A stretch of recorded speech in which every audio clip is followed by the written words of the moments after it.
Assalamualaikum. Good morning, everyone. Thank you so much for being here bright and early at day one of the Hassana Forum 2025. Just a quick hello, just to introduce myself to those whom I haven't met yet in the room.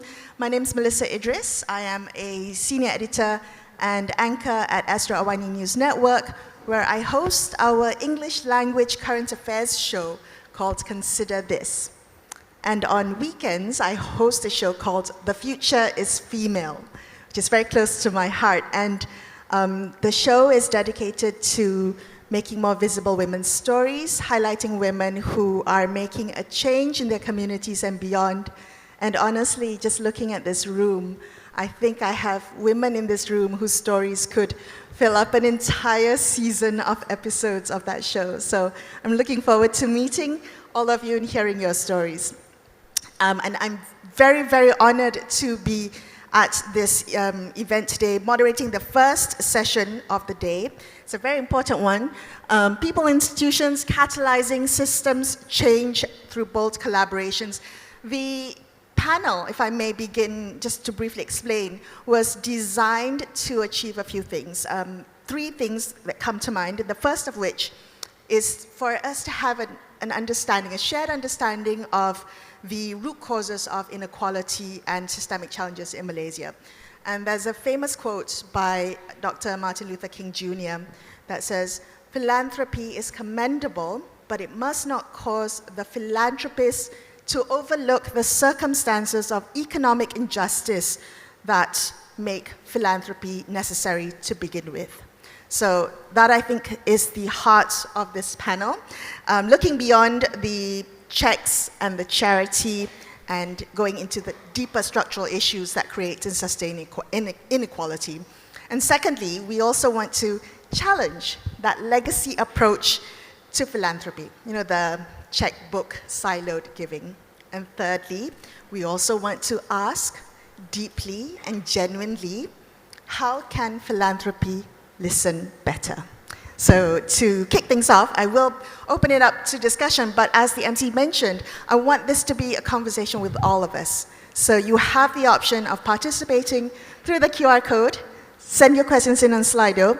The panel will run for an hour, and for the much of it, it will be my questions, but I also want to spend time giving you the opportunity to ask these panelists your questions. So feel free to do so. And to kick things off, I'm going to invite Dr. Ririn to talk a little bit about the World Bank's recent report on inequality and mobility that focused on those issues here in Malaysia. And you, Dr. Ririn, have the benefit of this global vantage point of being a part of the World Bank, and you have the regional proximity of being based in Jakarta. But so using those lenses, talk to us a little bit about how inequality has evolved, has been evolving, and what are some of the structural drivers that you see keep people from social mobility, from moving up? Thank you, Melissa. Good morning, everyone. I first feel so grateful to Yayasan Hassana for having me here today. I think it's a great pleasure and honor for me to be part of this very important forum, alongside with big speakers and distinct speakers and panelists, and of course esteemed participants. So so happy to be here. Come back to your questions, Melissa. It's heavy questions. Actually, just all the answers actually cannot be summarized only in maybe 5 or 10 minutes, to simplify, because the issue is actually complicated and not easy. But okay, when we view Malaysia from both the global and regional lens, the numbers tell one story, but then the people's lived experience might tell different story or different story. So look at first on the global numbers. So inequality indeed persists globally, and sad to say that actually at least 5 in 10 people live in very unequal society, not because of fate, not because of the market dynamics or the historical situation back then, but also because of the policy choices. So this is very important. So inequality, it's not fate, it's also related to the policy choices. When we try to zooming in Malaysia, actually we already see a very significant progress throughout the years, right? Poverty already declined significantly, living standard already risen, but at the same time, the country also doing well. I think it's on the track to reach high income status in the next few years, inshallah. Yet there is a very, what is it called, alarming message that actually we take from the from our report, the fresh take, how to reduce inequality and enhancing mobility in Malaysia. So when the Malaysia achieved that milestone as a high income country, in fact, we estimate at least 6 in 10 Malaysian might still fall below the high income. 6 in 10. So more than half of Malaysian. And what that means, it highlights that actually growth or prosperity might not shared widely. If we try to look at even closer, in Malaysia, the pace of inequality reduction is already stalled in the past decade. So it decreased significantly, but then stalled in the past decade. And today, the Gini index of the Malaysia is 39, which is just below the World Bank standard of high inequality of 40. But this well above the transitions, the just transitions, and established high-income countries where the Malaysia are going to be joining soon, averaging about 30. So 30, 39 is quite high, the gap, right? So this is very alarming. So inequality matters because it does more than just skew income. High inequality also can impede growth and often reflects, this is important, often reflects a lack of opportunity for socio-economic mobility that everyone wants. The government wants, people wants, everyone wants, which can further, even this is, hinder the prospect of poverty reduction over time. So responding to your very difficult questions about, and very important, what keeping people from moving up? Our report actually finds 3 deep-rooted structural barriers why people cannot move up in Malaysia. First is inequality of opportunity. So starting early in life and compounding over time. A child's future in Malaysia, unfortunately, is still heavily dependent on their parents' background, where they born, what is their gender, factors that are actually beyond their control, right? 60% of Malaysia income inequality today is actually due to this inequality of opportunity when they still, young, back, years ago. Right? And 60% and one of the highest in the world. Wow. So this is very important. Second, our report also found the structural barrier is about uneven returns to skill. So the payoff for higher education is declining over time, particularly for those who actually have low quality education from lagging regions, right? So what that means, it's sad to say that having higher education might not always lead to a better jobs. So why we have to go to higher education if that is not what we actually would like to have in the future, right? And then the third structural barrier is about labor market constraints and shock. So many Malaysians still face precarious jobs with limited protection and weak safety nets, making it hard to break out the poverty or bounce back from the setbacks, right? So one of the reasons for the declining return to education is because not enough good quality jobs. So in fact, actually we heard about the underemployment in Malaysia, high underemployment. About 40% of young workers aged 25 to 35 with tertiary educations actually working in semi or low skill rather than high skill jobs. So, right, that's what the structural barriers that Malaysia is facing.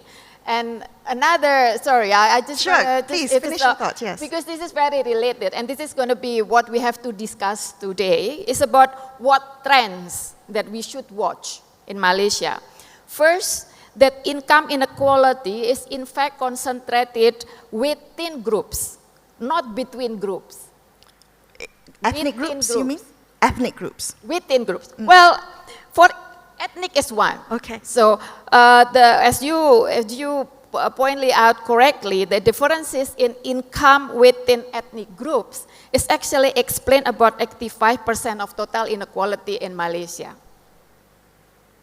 So it means that income differences between the poorer and the richer Bumiputra is actually much bigger than differences between average income of Bumiputra versus Chinese versus Indian, right?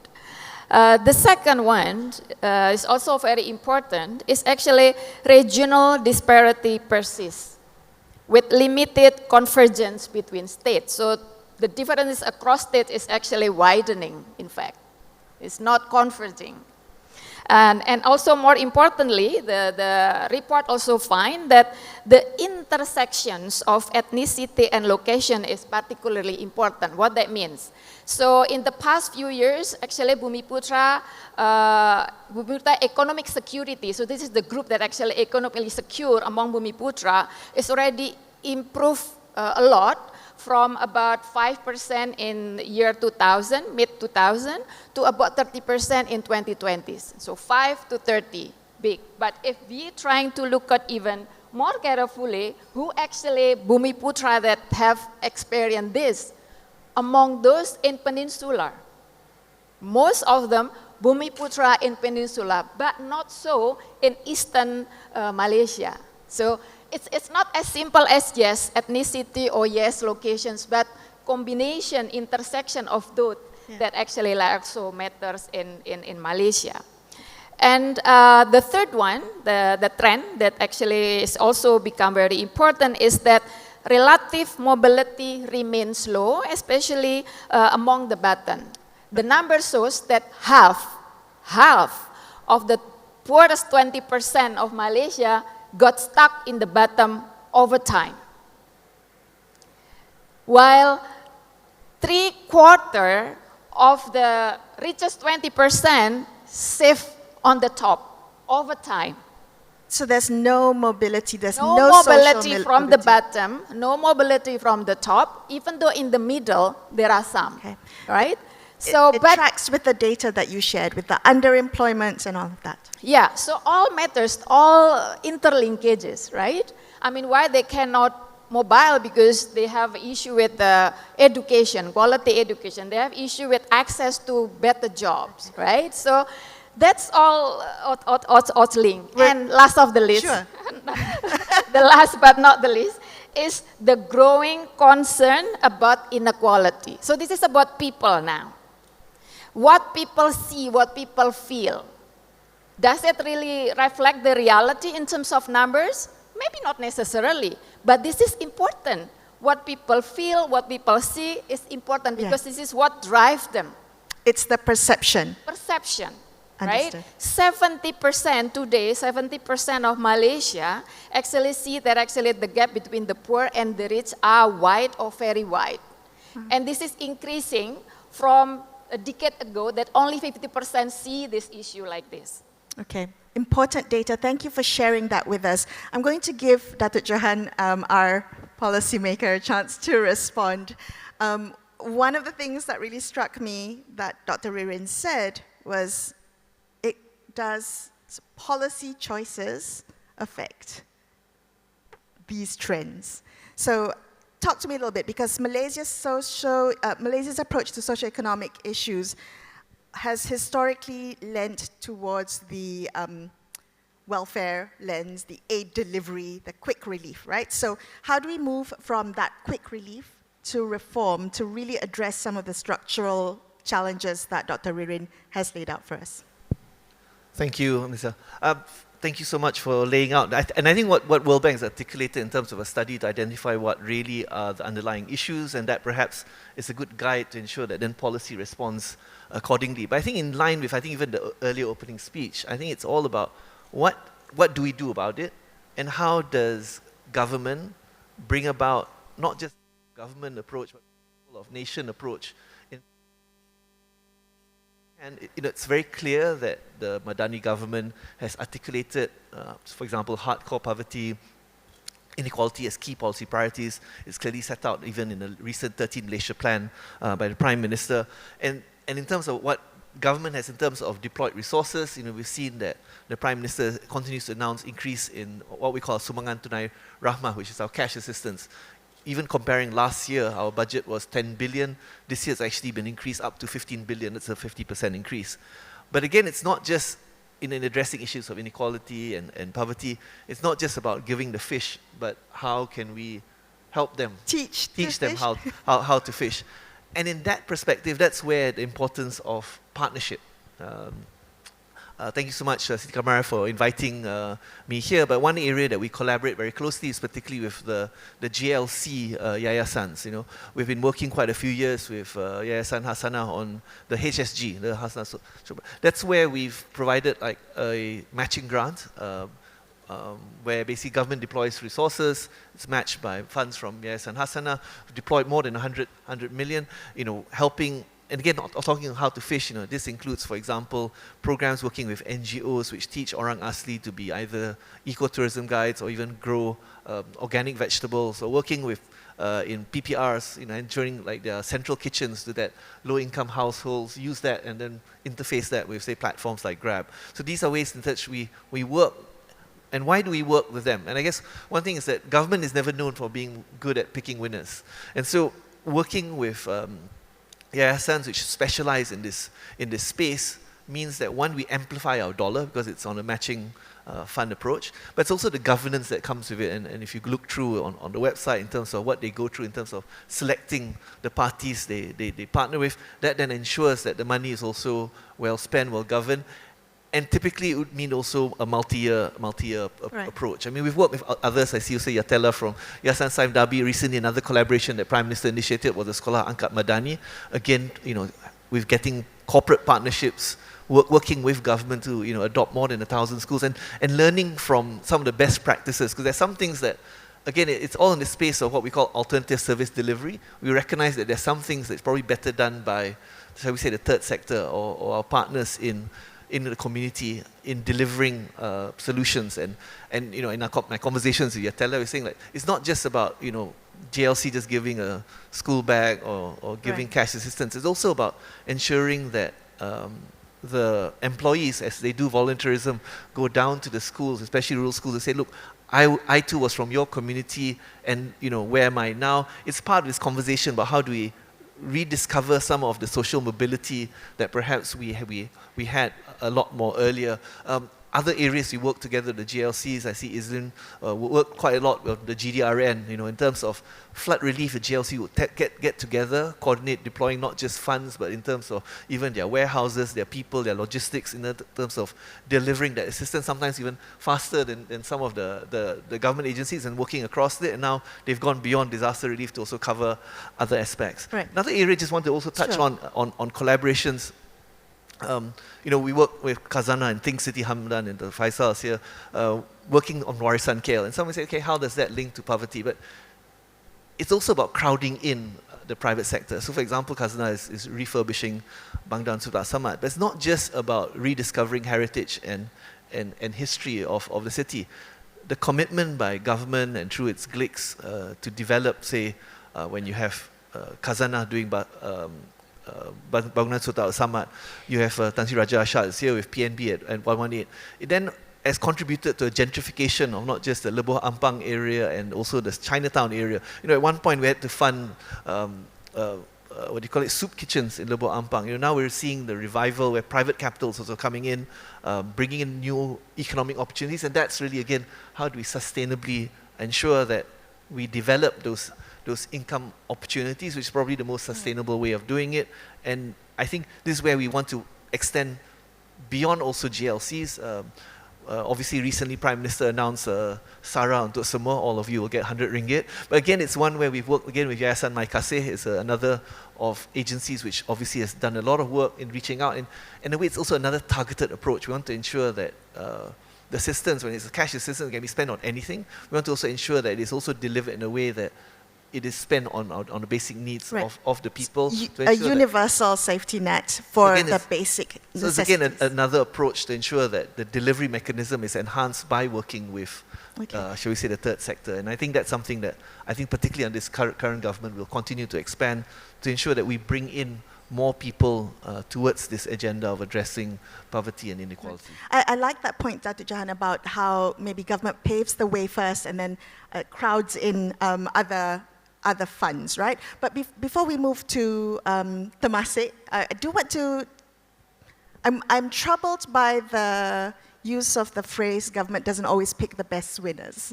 not known for picking winners here. And I wanted to ask you about that because we're just around the corner from budget 2026.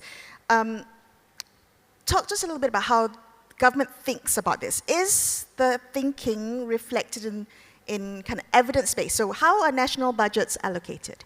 When are allocations guided by evidence-based, listening to communities, listening to the people who work on the ground, or is it still largely influenced by political considerations, lobbying, and the like? And I think this, we've started the budget process a couple of weeks ago. The Prime Minister chaired a budget consultation. We invited over 300 members of, whether it's NGOs, industry associations, and then the instructions also from Prime Ministers. Every single ministry also will be undertaking similar engagements with their respective stakeholders. And we've always been committed to ensuring that the budget includes this sort of, shall we say, bottom-up approach, in ensuring that we are responding towards the needs of the stakeholders. Some of you might even be aware that some of the Madani programs, for example, there's the Sejati Madani, where 100,000 are given to community leaders. This is where, again, it's a way to, again, come back to us rather than, Johan in his, ivory tower of Putrajaya deciding what the poor should do.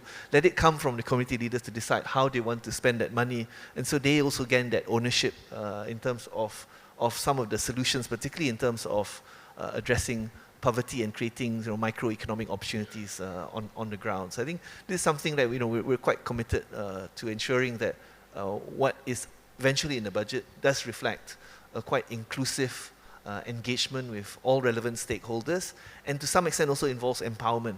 Even in the 13th plan, the Prime Minister took the point of visiting every single state, just government and opposition states, getting the priorities of each state government and ensuring that the 13th plan projects included some of the priorities identified by the state governments. So it's very much how do we get more of a bottom-up inclusive approach in ensuring that the natural resources are optimized and working in partnership with everyone. Okay, so we'll come back to that a little bit, but I think in your explanation of the push and pull and the considerations of allocations in the national budgets, I think the funding policy objectives, as national budgets, that's only one lever that the government can pull. There are other levers to pull, and I think deploying capital through sovereign wealth funds, through social impact funds, through public investment vehicles, those are all levers we can pull to help achieve some of the objectives to address socioeconomic inequality. I'm going to come to Boon Heong now and talk to me about Singapore's case, because how has this model allowed you to take on complementary projects to the government, even sometimes I would say substitutive projects when you deal with this? What is the Temasek experience? Could you share with us? I just feel obliged to explain Temasek. Sure. Because there's not many countries in the world that has an entity like Temasek. So in Singapore, there's two investment companies that is closely related with the government. One is GIC, which is actually the sovereign wealth fund. Temasek is not the sovereign wealth fund. And then you have Temasek, that is run independently. It's a private equity firm, private equity investment firm headquartered in Singapore with a close relationship with the Singapore government, because the sole shareholder is the Singapore government, right? So, and so there's a subtle difference here. I heard Datuk Johan spoke about GLC. So Temasek is the investment company in Singapore that invests in Singapore companies. GIC doesn't do that. So we don't call them GLC, we call them Temasek Portfolio Companies, TPC. So there's a subtle difference there. But in GIC, which is a sovereign wealth fund, GIC doesn't have a foundation. Only Temasek has a foundation. So I would say that we are like Yayasan Hazana in Malaysia, but in Singapore. But structurally, there's a subtle difference there. Yeah, so I just felt obliged that I need to explain that to the audience. Now, so every year when the investment company makes a return, it makes a gift in endowment form for causes. And why in endowment form? Because then we got to invest the endowment, and the foundation then takes a percentage of that return and deploys it towards project. So a trust manages the endowment, and the foundation then takes the return and deploys it. So today I'm happy to report that the net asset value of the endowment is greater than the principal amount where the investment company is gifted out. So that we have long-term sustainability of of the impact that we try to deliver. And through an endowment approach, we believe that we can plan longer term. We don't have to go year by year. We can plan 3 years, 5 years. So most of our projects are 3 years, 5 years. So we do a 5-year review again to look at how systems has changed and then how our strategy moves. So that's the first clarification I wanted to make. Now, so at the foundation, how do we use our money, which is where you come up. So I paraphrase what Datuk Johan said and what the forum is talking about, bridging intent with interventions, right? And so it's all about solutions. So the foundations is all about solutions and solving problems, right? And so there may be solutions and solutions of which the government or private sector thinks that is of good high value, but the risk is too high at this current moment. So the government believes that there's high value, or the private sector believes that there's good value. So the Temasek Foundation then partners with the government and private sector at project origination, project conception, and we deploy philanthropic capital as risk capital, as seed capital, to pilot those projects and those solutions in partnership with the government and with private sector. Our ultimate objective is so that it can be scaled up. The foundation doesn't have adequate resources, cannot make policies. Only the government or the private sector can make policy and have adequate resources to fund the outcome, right? So that's how we deploy our capital. Now, I'll just give one example to illustrate. Rare diseases. Do you know there's more than 7,000 rare diseases in the world? Rare diseases. It's called rare diseases because it's very hard to find, right? But when you're diagnosed with rare disease is very little is known about rare disease. But when you're diagnosed with rare disease, the amount of resources that's required to treat it needs a very short time, especially for children. Just to give you an example, there was two babies born with spinal atrophy, spinal muscular atrophy, and you need to provide treatment within the first 24 months, and each baby costs more than 2.5 million US. Wow. And if you were to administer the treatment on time, the child will lead a normal life. Right? So imagine if you're a parent, your child is born, and you realize that your child has rare disease, the financial, psychological, emotional burden about saving your child, and when it comes to the foundation and ask the foundation to support it, what do we do? It's still alive, right? So, for government, government may feel that it may be difficult to deploy public funds for such a niche disease, a small population. Government funding is usually for more wider causes that benefit more people, right? So what do? We work with the government and private sector. So alongside with 7 other founding private sector donors, we raised about $18 million. And then the government said that because you raised this amount of money, we are willing to give you 1 to 3 matching. And so so in 2019, a rare disease fund was launched with $70 million covering 3 conditions. Remember, there are more than 7,003 conditions, 3 of the most common and most debilitating conditions, right? Then by 2023, that fund grew double from 70 million to 140 million. So that's the starting phase, right? Starting a fund whereby we partner with private sector and the government. Now then the second thing we did was also in partnership with the government and private sector and also professionals, was to set up a genomic sequence data bank for Southeast Asia in Singapore, right? Because only if you understand the database, the genomic data, then you can think about diagnosis and treatment, right? So that's something that's underway. So that's the second thing we did. And then the third thing we did is that rare diseases are inherently genetic, right? And so why do you wait until the child is born? So currently we are piloting a rare disease screening panel that when you're dating or when you're doing marriage consulting can be made available to you to get yourself tested for 85 of the most common and most debilitating rare disease that is common in Southeast Asia.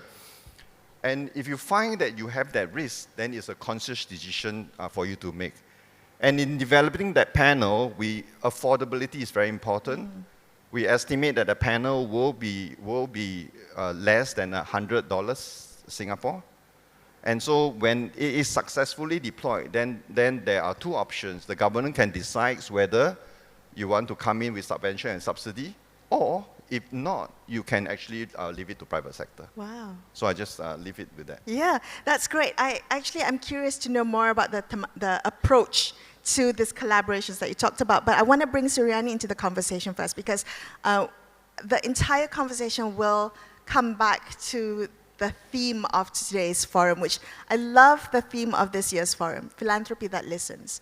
It really resonates with me, and I know it resonates with you, Suryani. So talk to me a little bit about how it resonates with you. What is it that philanthropy needs to reimagine about itself? What is it that we need to think about in terms of not just what we fund, but how we fund, how we listen, how we show up as collaborators, and most importantly, who is it that we're failing to listen to? Thank you. I've just come on board, yes, and Hasana Board of Trustee last week. Congratulations.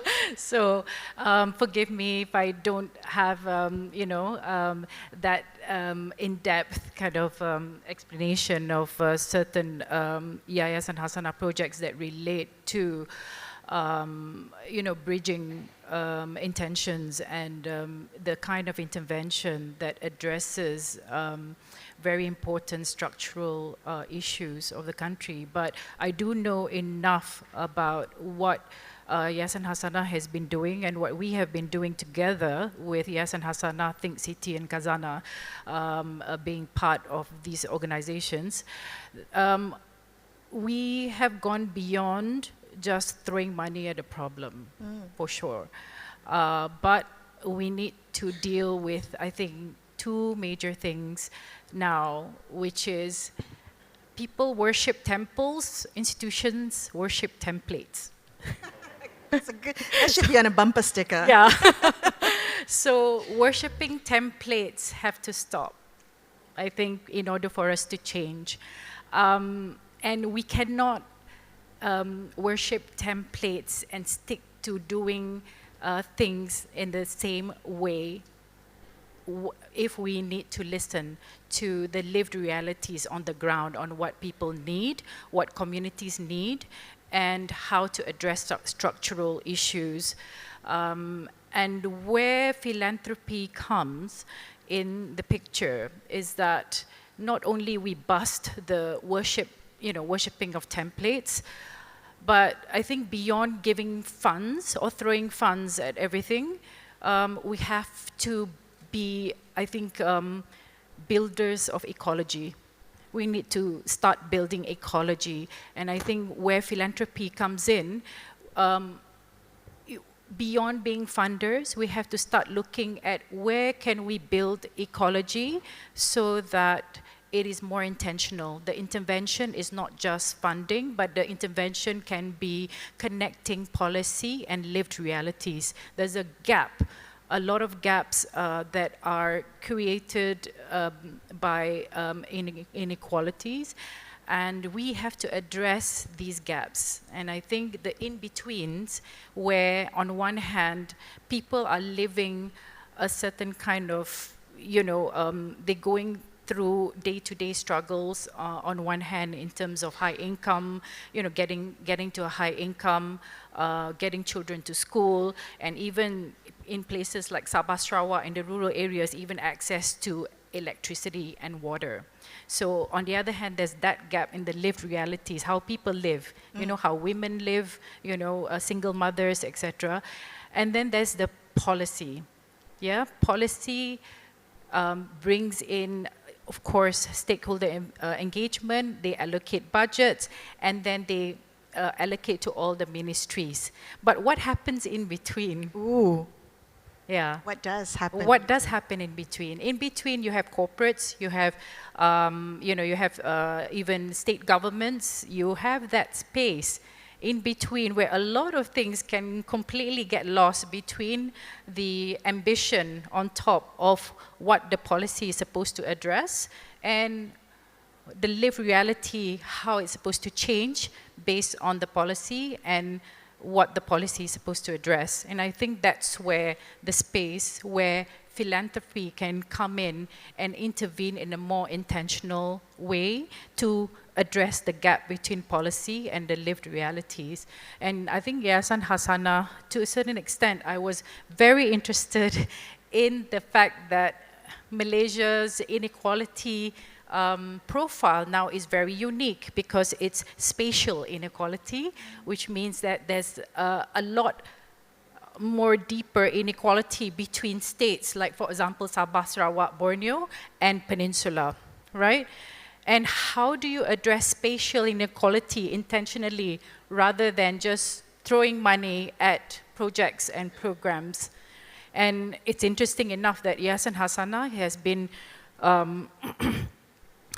distributing and addressing certain parts of this through its social enterprise fund that MOF, I think, has provided. Funnily enough, most of the funds have gone to Sabah. And it's not just funding social enterprise, but it's more intentional than that. It's funding social enterprises that solve societal problems, whether it's electricity, whether it's food, whether it's education. So I think, this intentional intervention and narrowing the gap between policy, funding, and lived realities is being addressed through what Yayasan Hasanah's approach is. It's a very intentional approach on where you put the money, who you give the money to, whether it's Sabah Sarawak and you allocate 70% to Sabah Sarawak instead of Peninsula, and you allocate the money towards addressing social issues like pressing issues like education, higher education, access to water, electricity, etc. Right. So that's one of the things about building an ecology rather than just funding. Right. Yeah.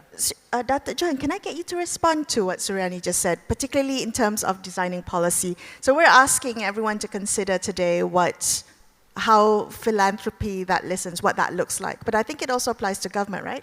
How can government listen better? And is there still that mindset of government knows best thinking in policy design? Well, I certainly don't know best. But I think there's something to be said about the need for policy to evolve. I think one area, given a lot of yayasans here, tax is obviously one area tax policy that I guess is tied in towards encouraging or promoting philanthropy. Our charities do generally govern under something we call Section 44(6) of our Income Tax Act. I see Kamal smiling at me because he's recently written to me to ask for improvements to that provisions. And I think the problem is that we historically thought of policies that where it should just be a charity, all they do is just receive donations and then they'll use it for good. Whereas increasingly we need to recognize that the whole space of philanthropy has evolved. How do we ensure that, again, like for example, our tax policies do not encourage endowments, for example, whereas a lot of the conversations talking how do we have these longer term 3-year, 5-year programs, whereas the current tax policy, if you want to be a 44(6) charity, the money you receive, almost good half of it needs to be spent in the same year of receipt, which again may not facilitate that, and it tends to be a world where the charity needs to be very specifically focused on 1 or 2 categories, whereas the demands of assisting, when you talk about, say, a poor family living in say a low-cost housing in urban center, it's not just an issue about just income.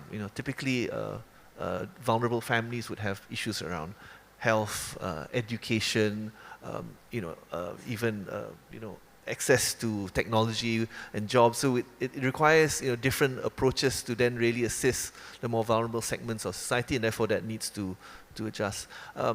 And linked to that, is this role, I think Srini touched on it, is social enterprises. That's something that we've tried to, again, evolve policy to also ensure that there's also some tax relief for social enterprises, because, again, it's not sustainable for charities just to survive purely on just receiving donations. If they're able to also build it as part of the business, like a business model, for example, there's one social enterprises which sources food from refugees and then delivers it to corporates.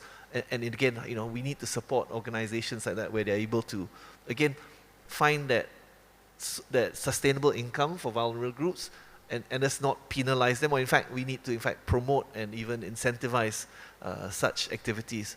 Another new policy that we've obviously introduced was introducing family office. Now, family office is seen very much in terms of tax incentives for investments, but we also know that a lot of high net worth individuals or families tend to have with their investment arms, a charity. It's not just, say, a government institution like big Temasek investment that has a foundation, but it's also high net worth families also tend to have that part of it as part of their management of family offices. So that needs to also evolve. And also the nature of it. I suddenly see Aisha from UM also on the front runners of helping us do on graduate employability. But increasingly we see the issues is maybe not just about graduates. How do you also make sure that we evolve to also ensuring that there's a TVET? How do you make sure vocational education? So the emphasis is on jobs and income. How do we ensure that and it comes back to this whole sustainable thing. We have the policies that support crowding in that private sector contributions, whether it's corporates, high net worth individuals, and also government and its related institutions working together towards more sustainable solutions. Yeah, it's a lot to look into. And I think, yes, government has a role to play. But what you said was quite interesting. Boon, can I get you to respond to both Suryani and Datuk Johan? When we think about building ecosystems, and no longer just this checkbook giving, kind of throwing money at the problem, Temasek has noted this really intentional shift away from that. The collaborative approach, how has that changed the way you've seen impact materialize on the ground? Just before that, so Datuk Johan, so in Singapore, when you get tax incentives from the government, the funds need to be spent over 25 years. 25 years. So the endowment amount, if it's 100 million, the 100 million needs to be expensed off in 25 years. So that's how Singapore's policy is. Just FYI. So now back to the question. For us, the shift from charity to philanthropy, actually we face two problems. The first problem is not enough money. Okay. There was a question that came in on Slido about this that noted that philanthropic spending in Malaysia as a percentage of wealth is much smaller in Asia compared to the US. Is that something that you're observing as well? And how Say it again. The philanthropic spending in Asia as a percentage of wealth is much smaller compared to the US. Would you say that is accurate? Would Dr. Rini have more data than me? Okay, well, you were saying the approach to Asian philanthropy. No, I think intuitively, I seems to remember data around that. Yeah, what you said. But back to the question. So we inherently face two issues. The first is there's not enough money, demand and supply, right? Okay. And so because there's not enough money, we want money to work harder, right? And because of that, we are adopting a blended finance approach, right? Rather than the typical grant-making approach, which is one time, one way, right? So what do I mean by blended finance approach of just, by typical grants? We have recoverable grants project, healthcare projects in Philippines, working with a private sector social enterprise that makes a profit. So if you're giving grant to a social enterprise, right, they are beneficiaries. But if the social enterprise is making money, they should, because then they can be financially sustainable. By the third or fourth or fifth year, when they hit a certain revenue, they could return my grant to me so that I can redeploy it somewhere else. So we do recoverable grant. That's one. The second thing is that we're doing loan guarantees for smallholder palm oil replanting. Those that is 20 to 25 years in Indonesia, together with a Norwegian bank. So when we do loan guarantees, the interest rate at 20% comes down to about 10%. Then it makes it very bankable for the bank and affordable for the smallholders. That's what you wanted to. No, I fully agree this idea there's not enough money and there's a need for a blended approach. I mean, one example that we have here is the iTekat program that's done by Bank Negara. So it combines getting grants but sourcing it from zakat. And in fact, the zakat's one key source of potential funding under this wakala, where banks are able to also then redeploy part of their zakat contributions towards helping micro or poor entrepreneurs, but it's combined on a blended finance basis also with a loan. And sometimes having that loan also perhaps also provides that discipline to promote that focus that this is not just a handout, but something that there is having to. Yes. There's a structure to it. You may benefit from assistance in some part of it being a grant, but there's also an obligation of having to pay back, and that provides also the motivation of. And I think it's fully. Thank you, Datuk. You explain it for better than I do. But the second thing I just wanted to highlight is so first one, not enough money, right? The second is that we actually are striving, like how I explained earlier, for more systemic solutions. More systemic solutions. And if we want more systemic solutions, then partnerships is critical. Partnerships is critical. Not just 3P partnership, but 4P partnership. Public, private, people, philanthropic. Right? Yeah. So so partnerships help us share costs, helps to de-risk, help provide checks and balances, and help strengthen outcomes. Right? And partnerships can be beyond borders, because issues and solutions are beyond borders. So Puan Siti and Tan Sri just walked out, but I just wanted to say that we are very grateful for the partnership with Yayasan Hasana. Over the last few years, we've been partnering with disaster relief, and we'll also be partnering for an ASEAN Prize, because this year Malaysia is ASEAN Chair. And then we're going to partner with Yayasan Hasana for an upcoming The Purple Symphony that's going to be held in KL on the 26th of November. Let me just spend a little bit of time explaining the Purple Movement. In Singapore, there is a ground-up movement that's to celebrate abilities of persons with disabilities. And promote an inclusive society. We believe there's a new social compact that is required. So we call them the Purple Movement. We call them the Purple Movement because people convene together to celebrate and advocate. Convene. The second one is really about policy engagement and thought leadership. And then the third is really about piloting solutions, right? And the Purple Movement comprises of two things. One is the Purple Parade, a parade. A second one is a symphony. Now, every year in Singapore, at Suntec City, if you know where Singapore is, almost like Bukit Bintang,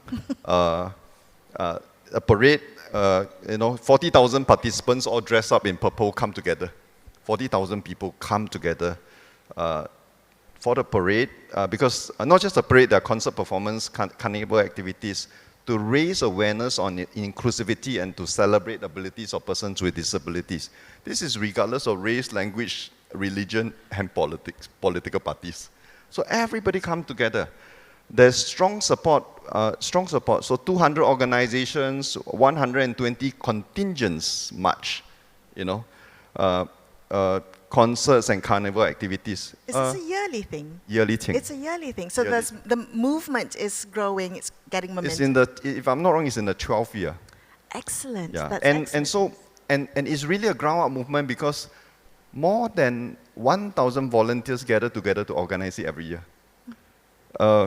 We think this is a huge social asset for Singapore. Co-share asset. Wonderful. To be able to, gotong royong. So that's the first component. Now, the second component is the symphony. The symphony comprises more than 100 musicians with and without disabilities. So at the end of 2023, 2 years ago, at the invitation of Her Majesty Purnamasari Zari Sophia, the Purple Symphony held its first overseas concert at Johor Bahru. It's called a Symphony of Friendship, performed together with Sekolah Seni Malaysia. So it's a Singapore-Malaysia collaboration now. Yes. Wonderful to hear Yes. that. And we had a wonderful partnership with Yayasan Raja Zari Sophia Negeri Johor. We worked through the logistics, just to bring them across the causeway to perform, practice and perform together with the school. It's a challenge, right? Yeah. But it's such an achievement when you finish it. So when the performance was finished, it was a wonderful performance, wonderful success at the end of the concerts. You can see the participants, the spectators were full of admiration, pride, and satisfaction. And more importantly, beyond the daily, talk or grind on social media about politics, economics, rat race that we hear about, we actually witnessed the goodness of society and mankind. That humanity and community, the community gotong royong and culture aspect is worth devoting resources towards preserving, defending, and nurturing. Boon Heong, I think you've anticipated my next question, which I was going to bring to Surani, talking about the culture, the softer side of philanthropy, right? So investing in kind of the cultural investment. So there is a case to be made for investing in culture and heritage and arts, in all the so-called soft aspects of development, but it's so central, as Boon Heong was talking about, it's so central to social fabric, how we connect, how we relate to each other. Do you think that these are areas that are often overlooked when we have conversations about systemic change, about what is important to invest philanthropic capital in? I think we can do a lot more in order to effect change in the cultural arts and heritage space. In Malaysia, about listening, we have about 6 ministries in charge of the creative economy. So it's like having, it's like having 6 aunties and uncles but no parent. So your parents never listen to you because you don't have parents and no focus. But you have 10 aunties and uncles who will say like, you have to do this, you have to do that, you have to do this, maybe you can do this and you can do that. So this is Malaysia's situation for arts, culture and heritage. We have way too many uncles and aunties, but no parents. So I think there is a huge potential and opportunity for systemic change in this sector because Malaysia has, I think, exports of up to about 12.5 billion in terms of creative exports, including digital media content, etc. And the growth is actually higher than the average normal economic growth in this sector. But it is an obvious area that we can catalyze and to create a whole transformative change to the whole economy, as well as addressing spatial inequality, as well as addressing the quality of education and access to education. Because the creative sector alone, I mean, Malaysia is about contributing to GDP is about 2.9%. It's hovering to 3%, as opposed to the global average of 5.2% to the GDP for a knowledge economy, for us to be a developed economy. So, I mean, there's a whole potential and opportunity, but there's a gap between policy and framework and lack of systems integration between where you put the money and to who you give the money and how you distribute the money. So just for example, the lived reality for culture, arts and spaces is that the major ask from the creative community was, the first major ask was not money, it was arts education. Or education to be integrated into the whole curriculum so that you build future audiences. And another ask, very specific ask, was venue, art spaces that are available and accessible and cheap. Yeah, and for artists, for designers to work. And how this can add value to various chains of whether it's digital media, whether it's design, whether it's architecture, whether it's fashion, it's an enormous, added value to the whole chain and to the whole of creative economy, not in just one sector, because there's a huge spillover because of the creative ecology once you seed those, things. It's a multiplying effect, it's a right? multiplying effect. So I think, we have a lot of work to do in this space, and philanthropy definitely can come in to address very specific asks from the creative community. And even, Professor Koo from USM has said that actually, even though we have policy on the creative economy, but it doesn't take into account systems integration. What does she mean by that? We don't have a plan to implement on the city level, on the state level, with clear guidelines on how that's going to translate into incentives, for creative communities, for creative businesses, and there's no lobbying as well for specific asks in the creative sector. So there's definitely gaps where philanthropy can come in this whole sector. So the lobbying can also be increased. You heard it from Suryani first. Dr. Johan. I just want to respond. I do feel that it is true that sometimes we as even a society undervalue our cultural heritage. And sometimes I was just thinking sometimes I guess when I was younger, I'll probably see like a Mengkuang bag. I'll probably think that's probably a low-end product. But it then now has taken some social enterprises with enhancing the design and enhancing the distribution, has been able to really even sell to international markets. It's a luxury item, It's almost a luxury item for its authenticity and naturalness. So I think, and I guess as part of that, I'm also quite encouraged, this year as ASEAN, there's this very specific instruction, let's just do away with all those, pewter engraved plates. And what you've seen is that there's much greater diversity. A lot of it also sourced through, whether it's produced by single mothers. And sometimes the branding helps, when the Royal House of Pahang then adds their brand name to the kind that's produced by the prisons, that again, enhances value. And I think sometimes having that, I don't know what's the right word, high-level sponsorship and policy support, like and also almost patronage. Well, you are modeling a very nice batik shirt, so maybe that can be batik artisans may benefit from that as well. No, it's Thursday. It's Batik Day in Putrajaya. Maybe more corporates should also embrace it, because I think there's so much we can be proud of rather than just being dictated by suits. Yeah, I think the major thing is an approach, because right now we sometimes either look at it as a pure public good, either it's entertainment or tourism related, or we look at it as pure economic tool. Yeah, so I think we need to ensure that anything we do, intervention, has to look at the creative sector as not just an economic tool, but also a public good, but not just a public good, but also as an economic tool. So, this has to change.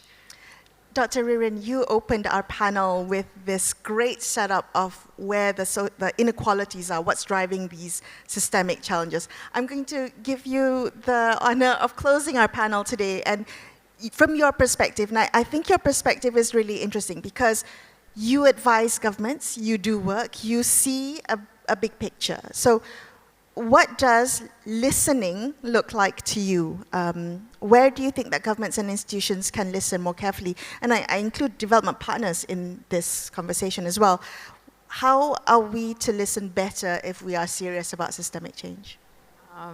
Thank you. Yes, I think it's very much on the topic today, the theme of the forum.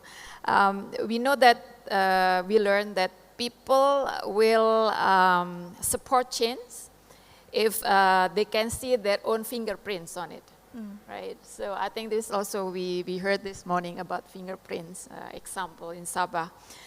When we talk about the how and to what extent we should listen, I think about listening is more than just consultation exercise or ticking the box. So it's about foundation. It's a foundation to have an effective change. It's about shaping the decision based on what people say. And at the end also need to show them that what they say, the voices, to what extent it makes a difference. So when you ask about who we should listen and how we should listen, actually people themselves. People are who, all of us, the government, the philanthropy, all the foundation, all the development partners should listen more. Because that's what matters, People not only be able to say what they think is important for them, but if they know that they are heard, if they know that they feel that what matters for them is also matters for the government, matters for philanthropy, they're going to be willing to be part of this change. If we want to have the systematic change, serious about systematic change, and then we have to bring people to be part of this change. And how to bring it, come back to Suryani, Malaysia is big. So what matters in Putrajaya might not be the same with what matters in Sabah or Sarawak. We probably have the same aim about enhancing mobility, for example, but how go through enhanced mobility going to be different because it's different what the need of the people in the different location. And I think this is also what Datuk Johan mentioned earlier about quality education, the access to health, this is also what actually the most of Malaysia actually see the most concerning and need to be done, and not in the next 5 years, but now. So the government need to make an action, Datuk Johan. But I think again, have a quality education, quality health and accessible health, and also good job that actually offer security. It needs money. So this is where, fiscal reforms, both in terms of revenue and also about spending, it become matters. But it's also important, I think, that the government continue communicating with the people that to be able to make what they want, they need money. And this is where tax, perhaps increasing in tax, reduction in the subsidy, better targeted fiscal response really matters for them. If they know what the money is being collected is for, they're definitely going to be part of this change. And this is how the change is going to become more sustainable and more inclusive for everyone's need. So this is the people that we have to listen more. Dr. Ririn, thank you so much for that final closing thoughts here today. Round of applause, ladies and gentlemen, to our panelists today for being so candid and open in sharing some of their thoughts today. I wish you all a great rest of the day. Lots of discussions to be had, but also lots of listening to be done today. And with that, I'm going to hand it over back to the MC. Thank you so much.